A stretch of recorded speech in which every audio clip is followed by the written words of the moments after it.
So, Norman, before we really get into it, I'm very much interested, you being a son of two Holocaust survivors, how your upbringing impacted your activism and your moral outlook. I've answered that question on many occasions. At some point, I become repetitive, and also when you become repetitive, it begins to sound rote and devoid of any uh, moral depth.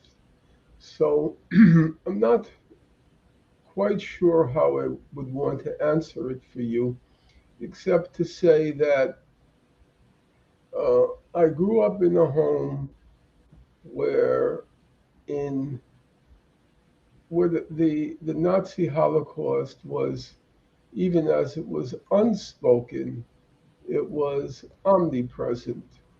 Uh, if you walked into my living room, we lived originally in a very poor neighborhood in Brooklyn, and after my parents came over, you have to remember after World War II, you couldn't just come to the United States if you were Jewish. You had to have a sponsor who was going to basically pay the bills, which to some extent you could see was understandable because we had just gone through a war and people were not about to foot the bills for others when they had just made a huge sacrifice to win the war. Not the kind of sacrifice the Russians had made, but it was a sacrifice. Americans were killed.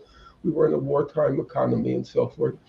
So you had to have a sponsor, and we had everyone in my parents' family on both sides was exterminated during the war.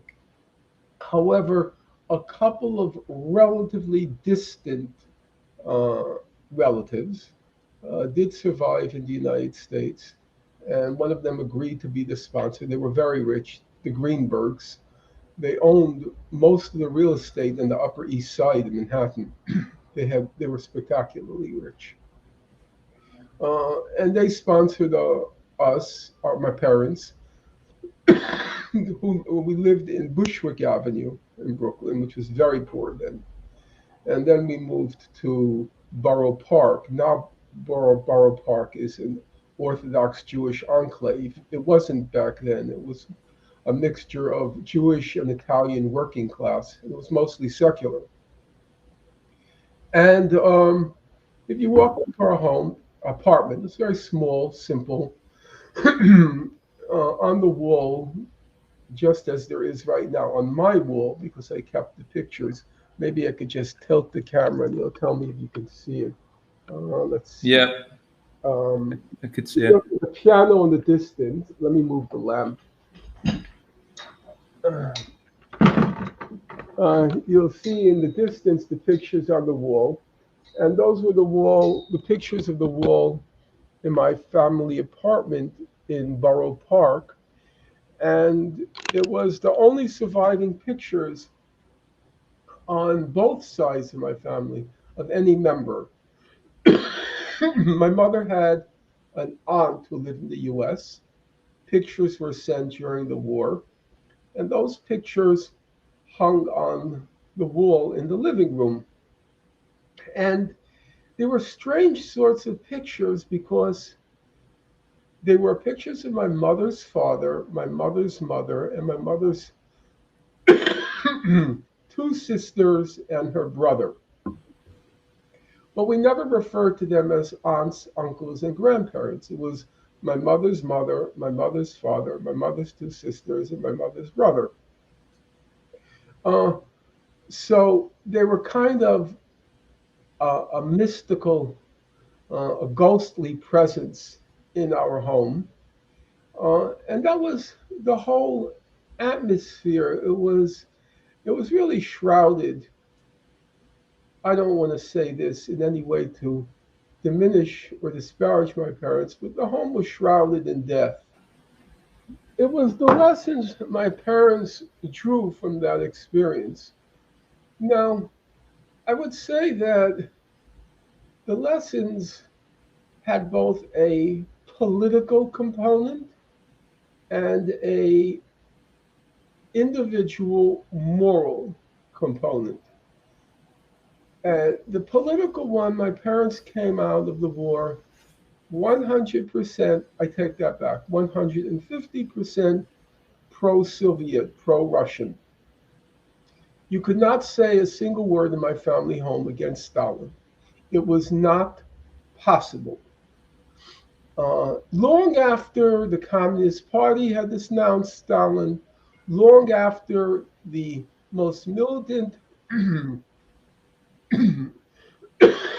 most militant defenders of the Soviet Union had distanced themselves from Stalin. In my home, we couldn't say a word against him. The Soviet Union defeated fascism.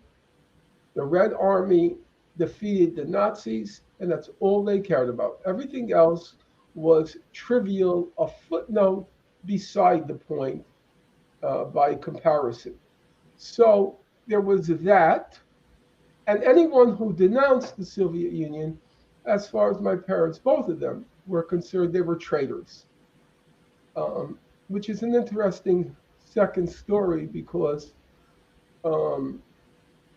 they could never speak about their Nazi Holocaust experience because at the time when the Nazi Holocaust was being capitalized upon in the United States, it went along with the campaign to denounce Russia, the whole Soviet Jewry campaign, and my parents would not be part of any public event which entailed denunciation of the Soviet Union. So even though they were among the rare survivors of the Nazi Holocaust, all this talk about survivor is complete nonsense.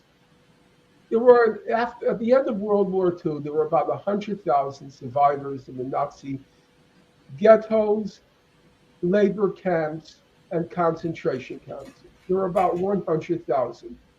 By the 1970s, you would guess about half had died. So you're talking about a quite small number of survivors. My parents were among them. About that, there was never any dispute. My mother was in Majdanek concentration camp and 2 slave labor camps. My father, according to my mother, because I never spoke to him about it, she told me that he had been in 8 concentration camps. He ended up in Auschwitz. He was on the Auschwitz death march. So they had both experienced everything. And they were also from 1940 to 43. They were both in the Warsaw Ghetto. They were among the last survivors of the ghetto. The survivors of the ghetto, the numbers are put between 20 and 30,000. The survivors were uh, uh, transported to Majdanek concentration camp. So they never were able to speak about their experiences because of their refusal to in any way say any word that was in any way critical of the Soviet Union. That was the political side. The personal side was they did impart.